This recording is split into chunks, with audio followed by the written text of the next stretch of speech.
台湾山林资源丰富，愈来愈侪学校会带学生爬大山，替青春留下难忘的回忆。尤其伫出发前的准备，甲自我评估的能力是上重要的。亲像政府推行的山林教育，就是希望民众有基本的爬山知识，和山林转来民众的日常生活中。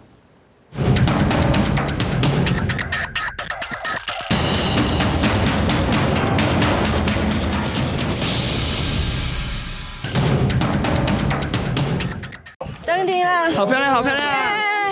有够漂亮的！哦，透大风，落大雨，由原爬起哩到台湾上悬的玉山顶悬。台中丰原高中对山者登山队的师生，因为有充分的训练，顺利克服这款天气。6个月，然后每个礼拜二都会留下来训练，然后回家再自己练1个小时这样子。 爬山一定是爱有完全的准备，爱有能力、体能，然后嘛爱有正确的观念，设计一个专门的课程，会让因循序渐进去了解这个山林。 这阵高中生通过所有随工的考验，克服惊悬的心理，准备招生，才开始这段头一摆入捌台湾山林的旅游。我没有想过我能够在17岁登上玉山。东卯山的行前训练，第一次背着玉山的行囊上山，对，到山顶时候忍不住就哭了。那一次我真的有吓到，因为真的好累，从来没有这么累过。伊唔但爱家己准备好，搁会安大家长的烦恼。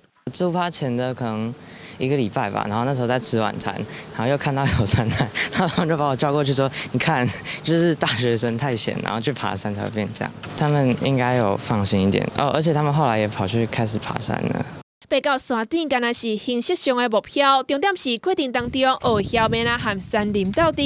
户外教育工作者廖文全指出，会当伫山区多变的地形和气候当中来判断局势、了解风险，必要的时阵踢退，比起什么拢无管，一直弄起嚟，更较需要勇气和智慧。唔是伫咧山顶搬，应该是伫咧下骹搬。转来先听下你讲，我即摆爬一工，我无登顶，无要紧。 啊，我有啥物感想？应该是安尼，这段到对，这才我感觉这才是登山教育啦。冒险运动这件事情啊，它的本质本来就是要你去学习怎么样掌控风险。会很多人会说，冒险精神，一个国家的国民的冒险精神强不强，跟这个国家国力强不强是直接关系。原因是因为冒险精神，它就是告诉你说，你就是要经由你自己的学习，你就是要经由你自己的锻炼，然后去突破你自己的极限。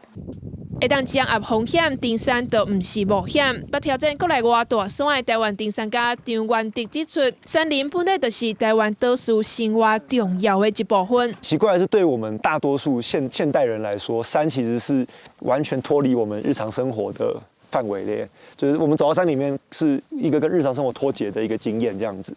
但其实不应该是这样子。可以知道这些历史的话，其实山。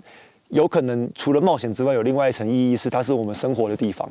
山林唔乃是看水的观光游程，嘛不只是冒险精神的体验。山林教育和山林转来到民众的日常生活当中，有登山的体能会当判断风险，有爱护自然的素养。伫人民心肝内藏一座搁一座台湾壮阔的大山。记者尤伟金林昆明台北台东报道。